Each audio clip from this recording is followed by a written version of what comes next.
Врховните судии не прецизираат дали самите ќе се спасуваат од разрешување.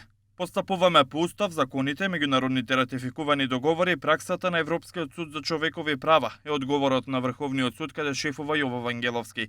Врховен информира дека судиите кои постапуваат по конкретни предмети секогаш барале иземање, дури и за одлуки на општа седница. Само за илустрација, во текот на минатата година се донесени вкупно 150 решенија за иземање на судии, од кои 146 се донесени врз основа на барање на судија. Таквата пракса ќе продолжи и во иднина, независно од надворешни влијанија, затоа што судиите се самостојни и независни во носењето на судски одлуки.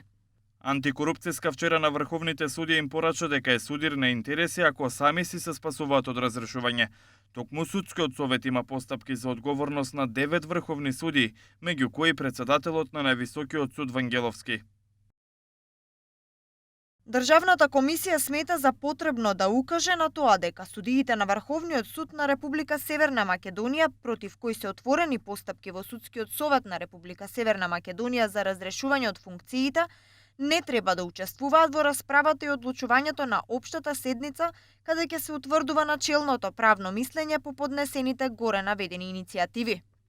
Шефот на Врховен Вангеловски во меѓувреме се предомислувал кога да ја закаже општата седница, кој закон ќе важи при нивно евентуално разрешување, поблагиот или построгиот, да се решеле засегнатите судии.